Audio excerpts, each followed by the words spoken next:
Tes enfants passent leur temps à se disputer entre eux. Eh bien, dans cette vidéo, on va prendre le cas concret du petit qui vient embêter, entre guillemets, les aînés dans leurs différentes activités dans la journée. Et on va voir comment gérer ces conflits et comment apaiser les esprits.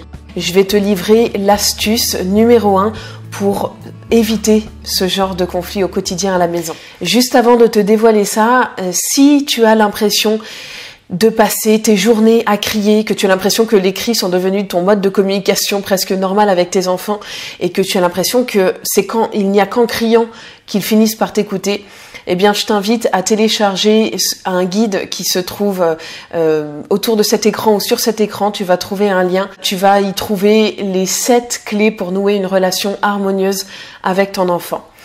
Alors, comment diminuer, comment éviter les conflits entre frères et sœurs et plus globalement entre enfants. L'idée, c'est d'intervenir le moins possible. Mais pour en arriver là, il faut déjà passer par l'étape où on leur donne les clés, où on leur donne les outils pour pouvoir gérer seuls leurs conflits.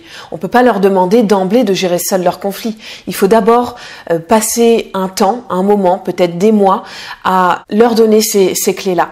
C'est-à-dire que les conflits dans la fratrie, généralement, commencent à intervenir à partir du moment où le plus petit ou la plus petite commence à se déplacer, que ce soit à 4 pattes, que ce soit assis, que ce soit debout. Le petit va commencer à venir embêter, entre guillemets, le grand qui est en train de faire ses constructions, faire ses jeux, ses activités et qui veut pas forcément être dérangé à ce moment-là, mais le petit il est curieux donc il va voir ce que fait le grand. Donc du coup, à ce moment-là, on est obligé d'intervenir parce qu'ils sont encore petits, parce que c'est le début vraiment de la relation comme ça dans la fratrie où il peut y avoir des conflits. Et ensuite, donc là on leur donne les clés et ensuite plus tard ils sauront gérer seuls. On va prendre donc un exemple bien concret pour que tu comprennes. Je vais te parler de l'exemple de mes 2 garçons. Quand Gaël a commencé à vraiment bien se déplacer, donc voilà, il avait environ 8-9 mois, il commençait à être vraiment très mobile. Et donc, il allait régulièrement détruire les jeux, les constructions, les tours que pouvait construire son grand frère Léo qui avait du coup 4 ans. Et ce qui se passait dans ces cas-là, c'est que Léo réagissait de manière excessive. Soit il criait, soit il le poussait carrément.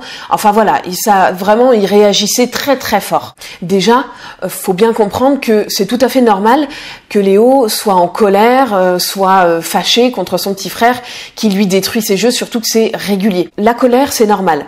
Par contre, le mode d'expression, c'est ça qu'il faut, enfin, le mode d'expression brutal, le fait de crier, de taper ou quoi, ça c'est inacceptable. Et donc, il faut lui donner une alternative, un moyen d'exprimer sa colère autrement. Mais il doit l'exprimer, cette colère, évidemment, puisque de toute façon, il la ressent. Alors, au début, du coup, dans les premiers temps où il y avait ce genre de conflit dans la fratrie, ce que j'essayais de faire, c'est d'intervenir sur 3 choses. Alors déjà, j'intervenais vraiment s'il commençait à y avoir des expressions de colère qui n'étaient donc pas acceptables de la part de Léo. Sinon, j'intervenais pas. Si je voyais qu'ils arrivaient à gérer leur truc, évidemment, j'intervenais pas.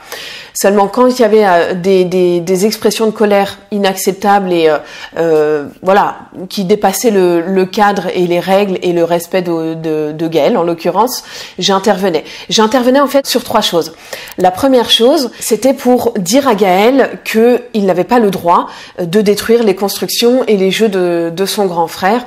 Donc je lui disais qu'il n'avait pas le droit, qu'il pouvait regarder mais sans toucher et sans détruire. Voilà, ça c'est une première chose.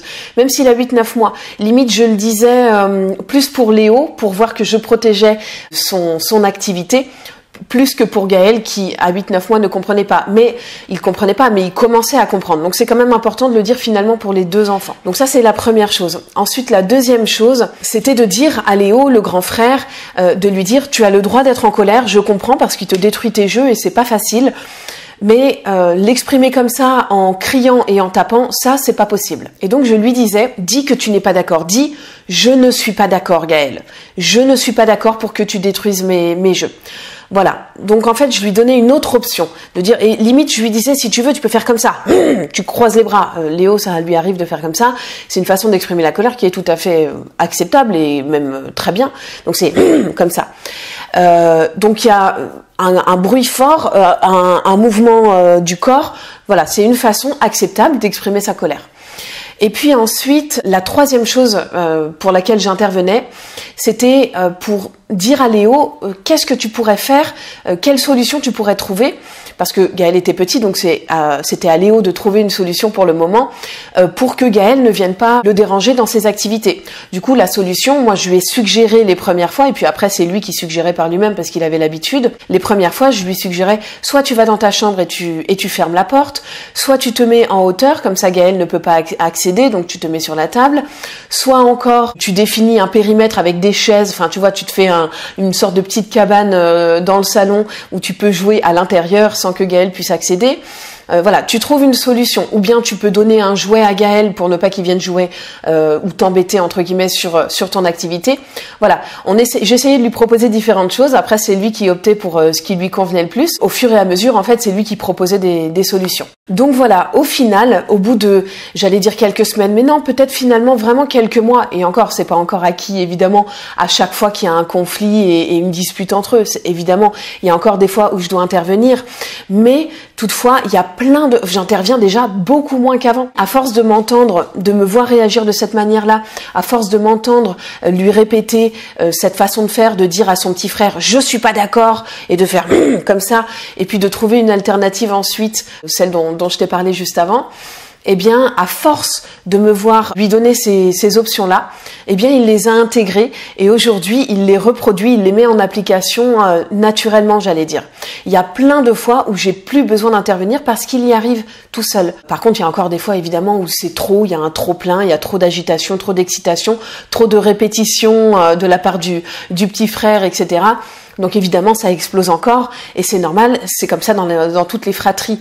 Mais il y a quand même une amélioration énorme du fait que je lui ai donné des outils et à force de répéter ces outils, il a fini par les intégrer et par pouvoir les restituer tout seul sans que j'ai besoin d'intervenir. Donc je t'invite vraiment à essayer ça de ton côté, même si tes enfants sont plus grands et que tu gérais pas de cette manière-là, essaye de leur donner des outils comme ceux dont je viens de parler et puis ensuite tu verras que petit à petit le nombre de conflits va diminuer.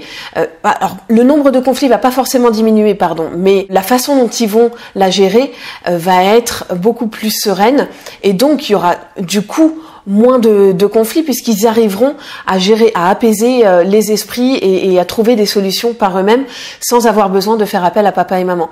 Du coup, on les responsabilise énormément, on les autonomise, c'est tout bénef pour eux, pour nous et pour voilà l'ambiance générale à la maison.